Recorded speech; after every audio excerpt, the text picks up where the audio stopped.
దేవుని పరిశుద్ధ నామమునకు మహిమ కలుగును గాక. ప్రభువైన యేసుక్రీస్తు పరిశుద్ధ నామములో మీ అందరికీ ప్రత్యేక వందనాలు తెలియజేస్తున్నాను. అందరూ బాగున్నారు కదా? దేవుని కృపలో ప్రతిరోజు మీకు దేవుని వాక్యం అందించడానికి దేవుడు ఎంతగానో కృప చూపిస్తూ ఉన్నాడు. అందుకు దేవునికి కృతజ్ఞత చెల్లిస్తూ ఉన్నాను. ఈరోజు శనివారం ఆగస్టు 29వ తారీఖు మీతో దేవుని వాక్యం పంచుకోవడానికి నేను ఎంతో ఇష్టపడుతూ ఉన్నాను. మీ పరిశుద్ధ గ్రంథం తెరిచి దేవుని మాటలు చదువుదాం. అపోస్తలుడైన పౌలు ఫిలిప్పీలకు రాసిన పత్రిక 4వ అధ్యాయం 6వ వాక్యాన్ని వచనాన్ని మనం చదివితే అక్కడ ఈ విధంగా రాయబడి ఉంది. దేని గురించి మీరు చింతింపకుడి, కానీ ప్రతి విషయంలో ప్రార్థన విజ్ఞాపనల చేత కృతజ్ఞతాపూర్వకంగా మీ విన్నపాలు దేవునికి తెలియపరచండి. చాలు. చదువుకున్న వాక్యంలో ఒక్క మాట మీకు చెప్పాలనుకుంటున్నాను. దేని గురించి చింతించొద్దు, ప్రార్థన చేయి. ఇక్కడ పౌలు ఏమంటారంటే, చింతించుకు, ప్రార్థన చేసుకో. దేనికోసం నువ్వు చింతపడొద్దు. ఈరోజున మానవ జీవితంలో అనేకమైన చింతలు, అనేకమైన ఆలోచనలు, అనేకంగా వాళ్ళు కలవరాల మధ్యలో ఉంటారు. ఏ ఒక్కరిని మనం కదిపి అడిగినా బ్రదర్ ఎలా ఉన్నారు అని అంటే ఏమోనండి అర్థం కావట్లేదు. ఏంటి బ్రదర్ డల్గా ఉన్నారేంటి, ఏంటి మీ పరిస్థితి ఏంటి? దేనికో ఒక దాని గురించి వాళ్ళు మనసులో ఆందోళన, చింత, ఆవేదన, కన్నీళ్లు, దుఃఖం. ఈరోజు బాగానే ఉందండి, రేపు ఎలా ఉంటుందో మాకు తెలీదు. ఇట్లాగా ఆ విషయాల్లో వాళ్ళు చాలా చాలా ఆలోచిస్తూ, చింతిస్తూ, కలవరాల మధ్యలో, కన్నీళ్ళ మధ్యలో ఉండే వ్యక్తులు ఎందరో. కానీ ఈ పూట దేవుడు చెప్తున్నాడు, దేనికోసం నువ్వు చింతపడొద్దు, దేని గురించి నువ్వు ఎక్కువగా ఆలోచించొద్దు. అయితే ఏం చేయమంటారు? ప్రతి విషయంలో దేవుని సన్నిధిలో కృతజ్ఞతాపూర్వకంగా నీ విన్నపాలు దేవునికి తెలియచేయి. ఆకాశమందున్న దేవుడు నీవు చింతించుట చూస్తూ ఉండేవాడు కాదాయన. అందుకే ప్రభు అంటాడు, నువ్వు చింతపడొద్దు, దిగులు పడొద్దు. ఒక భక్తుడు ఇలా అంటాడయ్యా, చింతించడం వలన మన ఎత్తు మోరడెక్కువ చేసుకోలేమని. అవును కదా? ఇంకొక భక్తుడు అంటాడు, చింత అదొక వింత అంట. మనిషి చనిపోయిన తర్వాత పాడి మీద, అంటే చనిపోయిన తర్వాత చితి మీద పెట్టి కాలుస్తూ ఉంటారు కొన్ని చోట్ల. కానీ చింత అనేది ఎంత ప్రమాదమో తెలుసా? మనిషి బ్రతుకుండగానే మనిషిని కాల్చి చంపేస్తుందంట చింత. అంత ప్రమాదం. అందుకే ప్రభు అంటాడు, నువ్వు అస్సలు చింతపడద్దు. Don't worry, be happy. ప్రశాంతంగా ఉండు. దేని గురించి ఎక్కువగా ఆలోచించుకొని టెన్షన్ పెట్టుకుని ఆరోగ్యం పాడు చేసుకోవద్దు. నా పిల్లల పరిస్థితి ఏంటి, నా భార్య పరిస్థితి ఏంటి, నా ఇంటి పరిస్థితులు ఏంటి, ఈ కుటుంబం ఎలాగా, ఈరోజు బాగానే ఉంది, రేపేంటి, ఏంటి ఏంటి అని అలా ఆలోచించడం వల్ల ఉపయోగం లేదు. నువ్వు చింతించకుండా నీ సమస్యలన్నీ ప్రభువుకి అప్పగించుకుంటే, నీ చింతలన్నీ నా మీద వేయండి అని ప్రభు చెప్పాడు. నీ చింతలన్నీ తొలగిస్తాడు. ఇక్కడ అంటారు, చింతించొద్దు, కానీ నువ్వు ప్రార్థన మాత్రం చెయ్యి. కృతజ్ఞతాపూర్వకంగా నీ విన్నపాలు దేవునికి తెలియపరచండి అని అపోస్తలుడైన పౌలు ఈ ఫిలిప్పీ సంఘానికి, ప్రజలందరితో చెప్తూ ఉన్నాడు. ఈ ఉదయకాలం ప్రత్యేకంగా మరి నేను చింతపడొద్దు అంటున్నారు అయ్యగారు, నన్ను ప్రార్థన చేయమన్నారు కదా, ఏ ఏ విషయాల్లో నేను ప్రార్థన చేయాలి అనే ఆలోచన వస్తే ఒకే ఒక మాట, ఎందుకంటే ఇది షార్ట్ మెసేజ్ కదా, ఉదయకాలం ఎక్కువసేపు కాకుండా క్లుప్తంగా మీకు చెప్తున్నాను. ఒకే ఒక మాట చెప్పి ఈ సందేశాన్ని ముగింపులోకి ముందుకు కొనసాగించాలని ఆశపడుతున్నాను. ఓకే, ఏ ఏ విషయాల్లో మనం ప్రార్థన చేయాలి చింతించకుండా అనంటే ఒక మాట చదివిస్తాను. చూడండి, మీ పరిశుద్ధ గ్రంథమైన బైబిల్లో ఆదికాండ గ్రంథం 25వ అధ్యాయం 22వ వాక్యాన్ని మనం గమనిస్తే ఇక్కడ ఒక సహోదరి జీవితం మనకు కనబడుతుంటుంది. ఆదికాండం 25:22 ఈ మాటలు మనం గమనిస్తే ఆమె గర్భంలో శిశువులు ఒకనితో ఒకడు పెనుగులాడిరి గనుక ఆమె ఇలాగైతే నేను బ్రతుకుట ఎందుకు అని అనుకుని ఈ విషయమై, ఆ మాట ఇంపార్టెంట్, ఈ విషయమై దేవుణ్ణి యెహోవాను అడుగ వెళ్ళెను. చక్కని మాట కదా, ఎంత అద్భుతంగా ఇక్కడ దేవుడు మాట్లాడుతూ ఉన్నాడు. ఇక్కడ రెబెకా అనే ఒక సహోదరి అద్భుతంగా ప్రార్థన చేసే అనుభూతిని ఇక్కడ దేవుడు మాట్లాడుతూ ఉన్నాడు. ఈ విషయమై దేవుణ్ణి అడగ వెళ్ళెను, దేవుణ్ణి ప్రార్థన చేయడానికి వెళ్ళిందట. ఏ విషయం? ఇంతకీ రెబెకమ్మ జీవితంలో ఎలాంటి పరిస్థితులు ఎదురైనవి అంటే ఒక చిన్న మాట చెప్తాను. లోపల శిశువులు అంటే 2 కవల పిల్లలు ఉన్నాడు. రెబెకమ్మ, ఇస్సాకు రెబెకాను దేవుడు జ్ఞాపకం చేసుకున్నాడు. ఆమె గర్భంలో 2 కవల పిల్లలు ఉన్నారు. ఏశావు, యాకోబు 2 కవల పిల్లలు లోపల ఉన్నారు. విచిత్రమైన సంగతి ఏంటంటే ఏశావు పెద్దోడు, యాకోబు చిన్నోడు. గమ్మత్తైన విషయం చెప్పనా, ఈ పెద్దోడిని చిన్నోడు ఫైటింగ్ చేస్తున్నాడు. ఎక్కడ? తల్లి గర్భంలో. నిజంగా నేను మీకు చెప్తాను, ఈమెకి ఇలాంటి ప్రాబ్లం ఉన్న పరిస్థితి అంటే డెలివరీ సమయంలో కన్సీవ్ అయి ప్రెగ్నెంట్తో ఉన్న స్త్రీలందరూ, అయ్యా జనరల్గా మనం ఆలోచించుకుందాం, లోపల శిశువు తేడాగా ఉంది, కొంచెం ఇబ్బంది పడతా ఉన్నాడు. అప్పుడు ఎవరిని అడుగుతారు చెప్పండి? ప్రెగ్నెంట్తో ఉన్న లేడీస్ డాక్టర్ గారి దగ్గరికి వెళ్ళి, అమ్మ లోపల ఇబ్బందిగా ఉంది, కొంచెం కూర్చోవటానికి, నిలబడటానికి, పండుకోవటానికి చాలా సఫర్ అవుతున్నాను, ఒకసారి స్కానింగ్ తీయండి, ఏదో అడుగుతూ ఉంటారు కదయ్యా సాధారణంగా. ఈమె వాస్తవంగా డాక్టర్ గారిని అడగాలి, కానీ రెబెకమ్మ ఎవరిని అడుగుతుందో తెలుసా? దేవుణ్ణి అడుగుతుంది. అంటే మొదటి అనుభవం ఏంటంటే పరిస్థితులు అర్థం కాలేనప్పుడు ప్రార్థన చేయాలి. చెప్పండి, ఎప్పుడు ప్రార్థన చేయాలట? పరిస్థితులు అర్థం కావు కొన్నిసార్లు. వాస్తవంగా పెద్దోడు చిన్నోడిని కొడితే అదొక అందం కదా, సాధారణంగా ఇది జనరల్గా జరిగేది. కానీ చిన్నోడు పెద్దోడిని ఉతికేసి ఆరేసేస్తున్నాడు. అనా ఏంటి వీడు లోపల ఉండగానే ఇంత అడావిడి చేస్తుంటే బయటకు వస్తే బయటకు వస్తే మనల్ని ఏమైనా బతికినెత్తాడా అని ఆ తల్లి ఏం అర్థం కాకుండా దేవుని పాదాలు పట్టుకుని తన పరిస్థితి ఏంటో అర్థం కాలేనప్పుడు దేవునికి ప్రార్థన చేస్తూ ఉంది. ఒక సేవకునిగా, ఒక అన్నగా, ఒక దైవజనుడిగా నేను కోరుకుంటున్నాను, నీ ఇంట్లో పరిస్థితులు నీకు అర్థం కావట్లేదా? ఏం చేయాలని దిక్కు తోచలేని పరిస్థితులు కొన్నిసార్లు ఉంటాయి మనకి.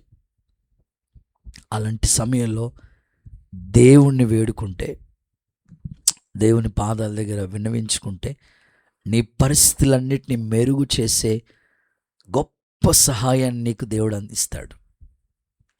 బైబిల్లో నిజంగానే ఎంతోమంది జీవితాల్లో పరిస్థితులు అర్థం కాలేనప్పుడు వాళ్ళు దేవుణ్ణి వేడుకున్నారు. ఈమె డాక్టర్ గారి దగ్గరికి వెళ్ళలేదు, డాక్టర్ గారిని సంప్రదించాలి వాస్తవంగా. కానీ నా లోపల నా విషయంలో దేవుడే కృప చూపించాడు, పిల్లలు లేక చాలా కాలం ఇబ్బంది పడ్డాను అని ఆ రెబెకమ్మ దేవుణ్ణే వేడుకుంది, దేవుని పాదాలే పట్టుకుంది. గమ్మత్తు విషయం ఏంటంటే ఆ చిన్నోడి పట్ల, యాకోబు పట్ల దేవుడికి గొప్ప ప్రణాళిక ఉంది, దేవుడి గొప్ప ఉద్దేశం ఉంది. నిజంగానే యాకోబు జీవితం విప్లవాత్మకంగా దేవుడు యాకోబు జీవితంలోంచి 12 మంది కుమారులు, ఆ 12 మంది నుంచి ఇశ్రాయేలు సంతతి పుట్టుకొచ్చారు. ఈరోజు నేను కోరుకుంటున్నాను, నీ పిల్లల పట్ల కూడా దేవుడికి గొప్ప ప్రణాళిక ఉంది. దుఃఖపడొద్దు. ఏంటి వీడికి చదువు రావట్లేదు, వీడికి జ్ఞానం రావట్లేదు, స్కూల్కి పంపిస్తున్నాను, ఫీజులు కడుతున్నాను, చదివిస్తున్నాను, ఏంటి ఇలా తయారవుతున్నాడు అనుకుంటున్నావేమో. ఏం దుఃఖపడొద్దు. నీ పిల్లల పట్ల దేవునికి గొప్ప ప్రణాళిక ఉంది. వారి నిమిత్తమే చేతులెత్తి ప్రార్థన చేయి. ప్రతి అరుణోదయమున లేచి నీ పిల్లల కోసం అడుగు, ప్రభా నా పిల్లల భవిష్యత్తు ఏంటి నాకు అర్థం కావట్లేదు, నువ్వే సహాయం చేయి. ఎందుకంటే పిల్లలిచ్చింది ఆయనే, గర్భఫలం ఆయన ఇచ్చు బహుమాను, కుమారులు దేవుడు అనుగ్రహించు స్వాస్థ్యం. ఆ ఇచ్చిన పిల్లల్ని పెంచే విషయంలో, పెద్ద చేసే విషయంలో, ఓ స్థాయికి తీసుకొచ్చే విషయంలో నీకు సహాయం చేయడా? ఖచ్చితంగా చేస్తాడు. అందుకే పరిస్థితులు అర్థం కాలేనప్పుడు దేవుని దగ్గర నువ్వు ప్రార్థన చేస్తే నీ పరిస్థితులన్నీ అనుకూలంగా మారుస్తాడు. మేము సేవకు వచ్చిన కొత్త ప్రారంభ దినాలు, చిన్న పాకలో సేవ చేసిన ప్రారంభ దినాలు, ఏమీ మాకు పరిస్థితులు అర్థం కాలేదు. అప్పుడు ఏంటో ఏం అర్థం కాని పరిస్థితులు మాట. ఒక 20 రోజుల వరకు చాలా సందిగ్ధంలో ఉన్నాం. ఏంటి ప్రభా ఈ సేవ, ఏంటి ప్రభా ఈ సేవ అని చాలా కలవరపడిన సందర్భాలు. వెంటనే దేవుని సందులో ఉపవాసాలు ఉండి కన్నీళ్లు కాచి ప్రార్థన చేసి, ప్రభా ఈ సేవను ఒక చక్కని మలుపు తిప్పండి అయ్యా, మాకంటూ ఒక చక్కని సేవ నువ్వు పిలిచావు కదా, నీవు దూతలు చేయలేని ఈ ఘనమైన సేవ, దివ్యమైన సేవ, ధూళితో సమానమైన మాకు ఇచ్చావు కదా, ఈ పని నువ్వు జరిగించని ప్రారంభ దినాల్లో ఏమీ అర్థం కాని పరిస్థితుల మధ్యలో ఎంతో కాలం దేవుని సందులో ప్రార్థన చేసినప్పుడు దేవుడు అన్ని పరిస్థితుల్ని అనుకూలంగా మార్చాడు. ఒక అద్దిల్లు దొరికింది. సాధారణంగా అద్దిల్లు కోసం అడుగుతూ ఉంటుంటే ఇష్టమయ్యే ఇల్లు, కానీ ప్రార్థన పెట్టుకోవడానికి ఇవ్వమనేవారు. అలాంటి దినాల్లో ఒక ఇల్లు, చాలా కాలంగా ఇంట్లో ఎవరు ఉండట్లేదట. ఆ ఇంటి ఓనర్ గారిని అడిగితే, ఉండండి అయ్యా, దేవుని ప్రార్థన కదా, పెట్టుకోండి అయ్యా అని మాకు చోటిచ్చారు. అలా చిన్న అద్దింట్లో ప్రారంభించబడిన పరిచర్యను నెమ్మదిగా దేవుడు విస్తరింపచేసి మా పరిస్థితులన్నీ ఏమీ అర్థం కాని ఆ పరిస్థితుల మధ్యలో, ఏ అనుభవం లేని ప్రారంభ దినాలలో దేవుడు మాకు తోడై ఉండి చేసిన ప్రార్థనల ద్వారా అన్నీ అనుకూలంగా మార్చి, స్థితిని మార్చి, దేవుని ఘనమైన పనిని ఈరోజు కొండ మీద కట్టబడిన పట్టణం వల్లే, దీపస్తంభం మీద పెట్టబడిన దీపం వల్లే ఈ పరిచర్యని ప్రభు చేశాడు. ఇంతగా ప్రభు బ్లెస్ చేశాడు, ఆశీర్వదించాడు. నీ జీవితంలో కూడా చేయటానికి ఆయన సమర్థుడే. దుఃఖపడొద్దు. ఏంటో నాకు అర్థం కావట్లేదు అనుకోవద్దు. నీ పరిస్థితులన్నీ ఆయన మారుస్తాడు. అది ఆర్థిక పరిస్థితి, పిల్లల కోసమా, భార్య కోసమా, కుటుంబమా, ఇళ్ళ, సంపద, వ్యాపారమా, ఉద్యోగమా, జీవనాధారం ఏదైనా సరే నీ పరిస్థితుల్ని దేవుడు అనుకూలంగా మారుస్తాడు. ఒక చిన్న అనుభవ సాక్ష్యాన్ని మీకు బైబిల్లోని చెప్పి ముగింపులోకి తీసుకొస్తాను. ఒక రాజు ఉన్నాడు, ఆయన పేరు యెహోషాపాతు. ఈ యెహోషాపాతు రాజు మీదకి 3 రాజులు దండెత్తొచ్చారు. వాస్తవంగా చెప్పండి, ఒక్కరు 3 తరవగలుగుతాడా? 3 ఒక్కడిని తరవగలుగుతారంటే ఒక్కడిని 3 ఈజీగా తరమవచ్చు. కానీ ఒక్కడు 3 తరమాలంటే, వాళ్ళ మీదకి యుద్ధం వెళ్ళాలంటే బలం, స్ట్రెంత్ సరిపోదు. కానీ యెహోషాపాతు మీదకి 3 రాజులు దండెత్తొచ్చినప్పుడు ఏం చేయాలో వాళ్ళకి అర్థం కాలేదు. యెహోషాపాతుకి ఉపవాసం ఉన్నాడు, నీవే దిక్కు అని ప్రార్థన చేశాడు, దేవుని వలన సహాయం కోసమే వేడుకున్నాడు. గమ్మత్తు చెప్పనా, ఏమి అర్థం కాలేనప్పుడు దేవుని పాదాలు పట్టుకుని ప్రార్థన చేయగా దేవుడు యుద్ధం ఎలా చేయించాడు తెలుసా? దేవుడు వాళ్ళకి పాటలు పాడే ఒక టీంని, కొయర్ టీంని ఒకటిని రెడీ చేశాడు యెహోషాపాతు. వీరు ఇక్కడ పాటలతో పాడి స్తుతిస్తూ ఉన్నారంట. అంతే, వచ్చిన శత్రువులు వాళ్ళకి వాళ్ళే తమ కత్తులు తీసుకుని తమకు తామే పడుచుకుని చనిపోయారు. యెహోషాపాతు యుద్ధం ఎంత అద్భుతంగా దేవుడు చేశాడు. ఈరోజు నీ ఇంట్లో కూడా నీ పరిస్థితులు అర్థం కావట్లేదని కలవరపడొద్దు. నీ పరిస్థితులన్నీ దేవుడు అనుకూలంగా మారుస్తాడు. జరిగిన ఒక చిన్న అనుభవ సాక్ష్యం చెప్తా. మేము సేవ ప్రారంభ దినాలలో సేవ నేర్చుకుంటున్నాం. అప్పుడు ఒక సేవకుల దగ్గర సేవ అనుభవాలు నేర్చుకుంటున్నాం. విశ్వాసిగా ఎదిగాం. సేవలో కూడా ప్రతి ఆదివారం బ్రాంచెస్కి పంపి ప్రేయర్స్ నడిపించమని పంపిస్తూ ఉండేవారు సేవకులు. సేవ నేర్చుకుంటున్న ప్రారంభ దినాల్లో ఒక చోట పరిచర్య జరుగుతూ ఉంది. రెగ్యులర్గా అక్కడికి వచ్చే ఒక తల్లి, దేవుని మందిరానికి వచ్చే ఒక తల్లి, ఆమె ఎప్పుడు ప్రార్థనకు వచ్చినా సరే అడిగేవాళ్ళం, అయ్యా అమ్మా మీ భర్త కూడా మీ పిల్లలు అందరూ వస్తే బాగుండేది కదంటే, అన్నయ్య మా ఇంట్లో పరిస్థితులు మీకు తెలియదు, మా భర్త అసలు ఒప్పుకోడు, పిల్లల్ని రానివ్వడు, నన్ను ప్రార్థనకి వెళ్ళనివ్వడు, మొత్తం మీద మా నాన్నకి చెప్పి అమ్మకి చెప్పి ఏదోలాగా ఒప్పింప చేసి అలా నెమ్మదిగా వస్తున్నాను. ఇప్పుడు మా భర్త ఇప్పటికీ ప్రభు దగ్గర రాలేదు, అసలు మేము రావటమే ఎక్కువ అని అనుకుంటా ఉండేది. నేను అన్నాను, అమ్మా మీరొక్కరు రక్షించబడితే సరిపోతుందా? మీరు, మీ భర్త, మీ పిల్లలు అందరూ దేవుని రాజ్యంలోకి వెళ్ళాలి కదా. ఈ భూమి శాశ్వతమైనది కాదు కదా, నిత్య రాజ్యం మనకుంది కదా. ఆ రాజ్యం కొరకు ఈ ప్రయాస కదా. లేదయ్యా ఆయన డ్రైవింగ్ చేస్తూ ఉంటాడు, అస్సలే ఇబ్బంది పెడతా ఉంటాడు, ఒప్పుకోడు దేవుడు అంటే అని. సరే పని చేయి, ప్రార్థన చేస్తూ ఉండు, దేవుడు ఎలాంటి వాళ్ళైనా మారుస్తాడు. రోజులు గడుస్తూ ఉన్నాయి. కొంతకాలం అయిన తర్వాత ప్రతి ఉపవాస ప్రార్థనకి, ప్రతి ఆదివారం ఆరాధనకి రెగ్యులర్గా వచ్చేది ఆ తల్లి. భర్త జస్ట్ కార్ డ్రైవింగ్కి వెళ్తూ ఉండేవాడు. ఎవరైనా ఆఫ్టింగ్ పిలిస్తే కారు తీసుకుని వెళ్ళి, ట్యాక్సీ ఒకటి ఉండేది ఆయనకి అప్పట్లో, చాలా సంవత్సరాల క్రితం. కిరాయిలు వస్తూ ఉంటే జనాలు దించి వస్తూ ఉండేవాడు. అలా ఒకసారి ఎక్కడికో కిరాయికి వెళ్ళాడు. ఎత్తైన స్థలం అది, ఎత్తైన ప్రాంతం, ఘాటి రోడ్లు అంటాం చూసారా, అలాంటి ప్లేస్. అక్కడికి వేరే ప్లేస్కి వెళ్ళిన తర్వాత ఒక చోట ఆ కారుని అక్కడ పార్క్ చేసుకున్నారు. వాళ్ళు అవన్నీ చూసుకుంటూ వస్తారన్నమాట. ఈ లోపల ఈయన అందులోనే కారులోనే కూర్చున్నాడు. సడన్గా బాగానే ఉండే కారు, ఈ లోపల వాళ్ళు వచ్చేసారు. కారు స్టార్ట్ చేద్దామంటే కారు స్టార్ట్ అవ్వట్లేదు. సాధారణంగా బ్రదర్, కారు స్టార్ట్ అయినప్పుడు ఏం చేస్తాం చెప్పండి, వెనకాల నుంచి జనాలు తోస్తారు, అవునా కదా. తోసినప్పుడు కారు స్టార్ట్ అవుతుంది. అలా తోద్దామంటే అదేమో ఘాటి రోడ్, ఎత్తైన ప్లేస్కి వెళ్ళింది. నిజంగా అక్కడికి నేను తోసారనుకోండి, ఏమవుతుంది, ఇంకంతే సంగతులు చిత్తగించవలను. ఎంత స్టార్ట్ చేసినా స్టార్ట్ అవ్వట్లేదు. వాళ్ళు అంటారు కొంచెం తోస్తామయ్యా అంటారు. టెన్షన్, కలవరం, ఏం చేయాలో అర్థం కాదు. విచిత్రమైన గమ్మత్తైన విషయం ఏంటి చెప్పనా, పరిస్థితులు అర్థం కాలేనప్పుడే దేవుడు గుర్తొస్తాడు.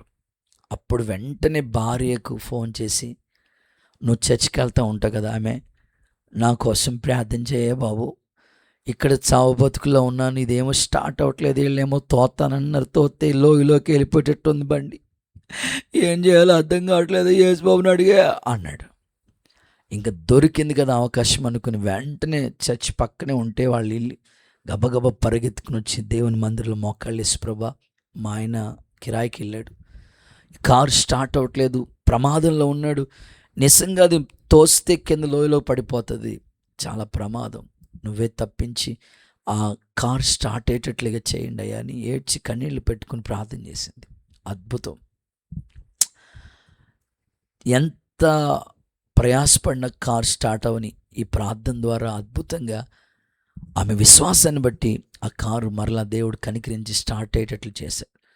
నెమ్మదిగా వాళ్ళని దించేసి రావటం ఇంటికి రాలేదు, డైరెక్ట్గా చర్చిలోకి వచ్చి రావటం మోకాళ్ళు వేసి, ప్రభా నువ్వెంత గొప్ప మేలు చేసావయ్యా అని ఏడ్చి ప్రార్థించుకుని మారి, తన పిల్లలు మారి ఈరోజు కుటుంబం అంతా సంఘానికి గొప్ప సాక్షులుగా బ్రతుకుతున్నారు. ఎందుకు ఈ మాట చెప్తున్నారంటే, నీ ఇంట్లో పరిస్థితులు అర్థం కాకపోతే దేవుని పాదాల దగ్గర నువ్వు ప్రార్థన చేయి, చింతపడొద్దు.